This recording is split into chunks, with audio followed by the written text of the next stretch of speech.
ସାଧା ତରକାରୀ ଭିତରେ ଇଏ ହେଉଛି ଶ୍ରେଷ୍ଠ, ଯାହାର ନାଁ ହେଉଛି ମିକ୍ସ ଭେଜ୍ ବା ଛଙ୍କା ତରକାରୀ। ଆଜି ଆମେ ଭୋଜି ଷ୍ଟାଇଲରେ ବନେଇବା। ଯେକୌଣସି ଛୋଟ ଛୋଟ ଅକେଜନରେ, ପାର୍ଟି ଫଙ୍କସନରେ ଏହି ଉପାୟରେ ବନାନ୍ତୁ, ଦେଖିବେ ସମସ୍ତେ ଆପଣଙ୍କର ତାରିଫ କରିବେ।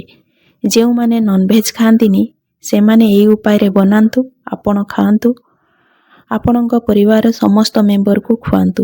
ଖାଇବା ପରେ କେମିତି ଲାଗିଲା ମୋ ସହିତ ସେୟାର କରନ୍ତୁ। ଆସନ୍ତୁ ବନେଇ।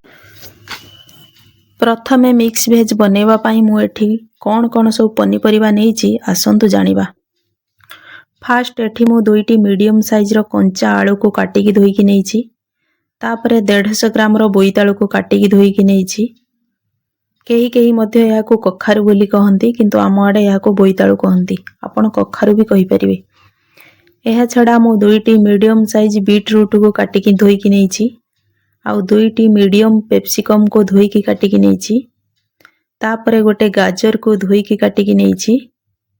ଆଉ 3ଟି ପୋଟଳକୁ ଧୋଇକି କାଟିକି ନେଇଛି। ତା ଛଡ଼ା 100 ଗ୍ରାମର ବିମ୍ସକୁ କାଟିକି ଧୋଇକି ରଖିଛି। ଏହା ଛଡ଼ା 2ଟି ମୋଟା ସଜନା ଛୁଇଁକୁ କାଟିକି ଧୋଇକି ନେଇଛି। ଆଉ ଗୋଟେ କନ୍ଦମୂଳକୁ ଧୋଇକି କାଟିକି ନେଇଛି। ଗୋଟେ ବଡ଼ ବାଇଗଣକୁ କାଟିକି ଧୋଇକି ନେଇଛି। ଏହା ଛଡ଼ା 2ଟି ମିଡ଼ିୟମ୍ ସାଇଜ୍ କଦଳୀକୁ କାଟିକି ଧୋଇକି ରଖିଛି। ଶେଷରେ ଗୋଟେ ଛୋଟ ମିଡ଼ିୟମ୍ ସାଇଜ୍ ଫୁଲକୋବିକୁ କାଟିକି ଧୋଇକି ନେଇଛି। ଏହାପରେ ନେକ୍ସଟ ଷ୍ଟେପକୁ ଯିବା। ଏହା ଛଡ଼ା ମିକ୍ସ ଭେଜ୍ ପାଇଁ ଆହୁରି ଆବଶ୍ୟକ ସାମଗ୍ରୀ ଅଛି, ତାହାକୁ ଏଠି ଆଡ଼ କରିବା। ମୁଁ ଏଠି ଗୋଟେ କପ୍ ଫ୍ରେଶ୍ ଗ୍ରୀନ୍ ମଟର ନେଇଛି। ଆପଣ ଚାହିଁଲେ ସୃଜନ ମଟର ବି ନେଇପାରିବେ। ଏଠି ଗୋଟେ କପ୍ କାବୁଲି ଚଣା ନେଇଛି। ଗ୍ରାମ୍ସରେ ଯଦି କହିବି 60 ଗ୍ରାମର ହେବ। ତା ଛଡ଼ା ଗୋଟେ କପ୍ ପନିର ନେଇଛି। ମୁଁ ଏହାକୁ ମିଡ଼ିୟମ୍ ପିସ୍ରେ କାଟିକି ରଖିଛି। ଆଉ ଗୋଟେ କପ୍ କଞ୍ଚା ଚିନାବାଦାମ ନେଇଛି। ଶେଷରେ ଗୋଟେ କପ୍ ବିରି ବଢ଼ି ନେଇଛି। ବିରି ବଢ଼ି ନିଶ୍ଚିତ ପକାଇବେ। ମିକ୍ସ ଭେଜ୍ରେ ବିରି ବଢ଼ି ପକାଇଲେ ତରକାରୀର ବହୁତ ସୁନ୍ଦର ଟେଷ୍ଟ ଆସିଥାଏ।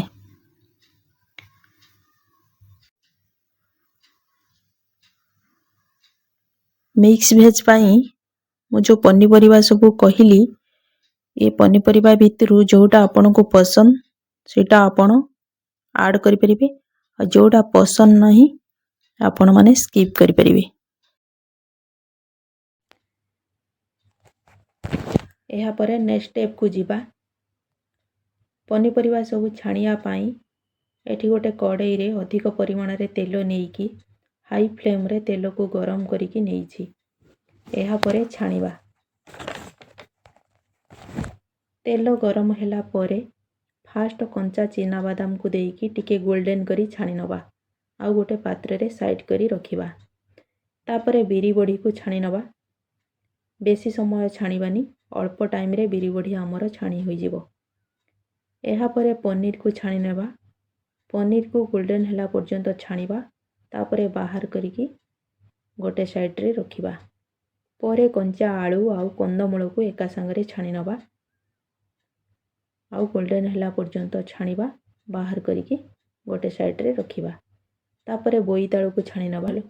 ବୋଇତାଳୁ ଛାଣି ହେଲା ପରେ ଗାଜର ଓ ବିଟ୍ରୁଟ୍କୁ ଏକା ସାଙ୍ଗରେ ଛାଣି ନେବା, ରଖିବା ଗୋଟେ ସାଇଡ଼୍ରେ। ତାପରେ ପୋଟଳକୁ ଛାଣି ନେବା। ସବୁକୁ ଛାଣିଲା ଭିତରେ ବେଶୀ ସମୟ ସିଝେଇବାନି ପରିବାକୁ। ପରିବା 75% ସିଝିବା ଦରକାର। ଆଉ ଯେଉଁ 25% ରହିଲା ମସଲାରେ ସିଝିବ।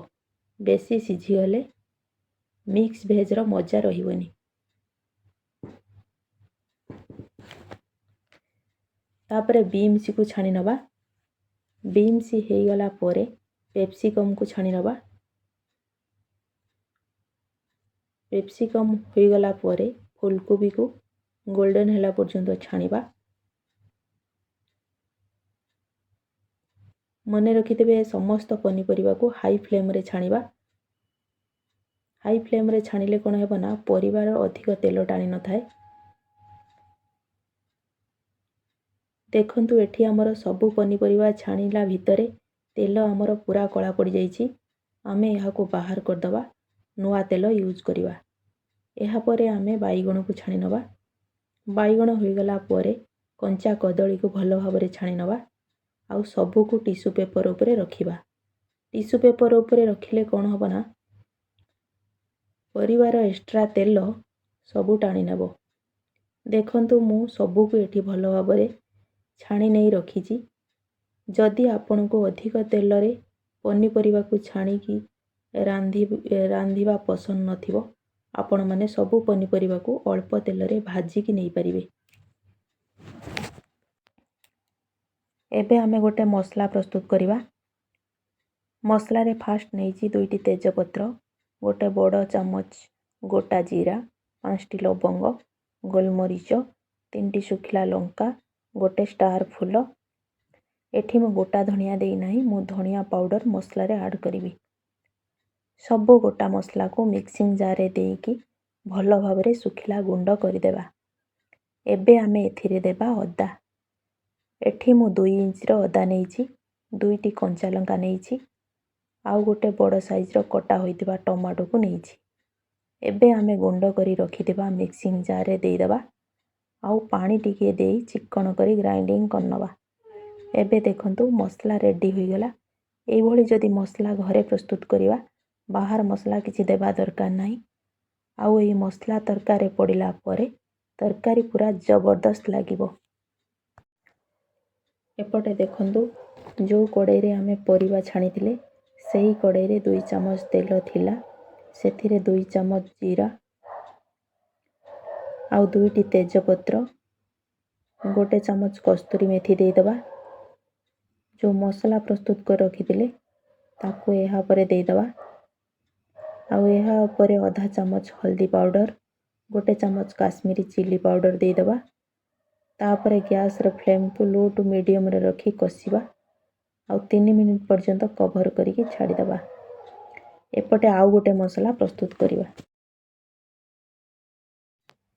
ଏଠି ମୁଁ ଗୋଟେ ବଡ଼ ଚାମଚ ପୋସ୍ତ ନେଇଛି, କିଛି କାଜୁ ନେଇଛି, ଗୋଟେ ବଡ଼ ଚାମଚ ଚାରମଗଜ ନେଇଛି। ଏଠି ଚାହିଁଲେ ବି ଆପଣ ପୋସ୍ତକୁ ସ୍କିପ୍ କରିପାରିବେ, କିନ୍ତୁ ପୋସ୍ତ ଦେଲେ ଏହାର ଫ୍ଲେଭର୍ ବହୁତ ଭଲ ଆସେ, ତରକାରୀ ବହୁତ ଟେଷ୍ଟି ଲାଗେ। ପ୍ରଥମେ ଆମେ ଏହାକୁ ପାଣି ଦେଇ ଚିକ୍କଣ କରି ବାଟି ଆଣିବା। ଆଉ ତା ଉପରେ ଏପଟେ ଆମେ ଯେଉଁ ମସଲା କଷୁଥିଲେ ନା, ଏପଟେ ହେଇଗଲାଣି। ଆମେ କ'ଣ କରିବା, ତା ଉପରେ ପେଷ୍ଟକୁ ଦେଇଦେବା ଆଉ ଭଲସେ କଷିବା।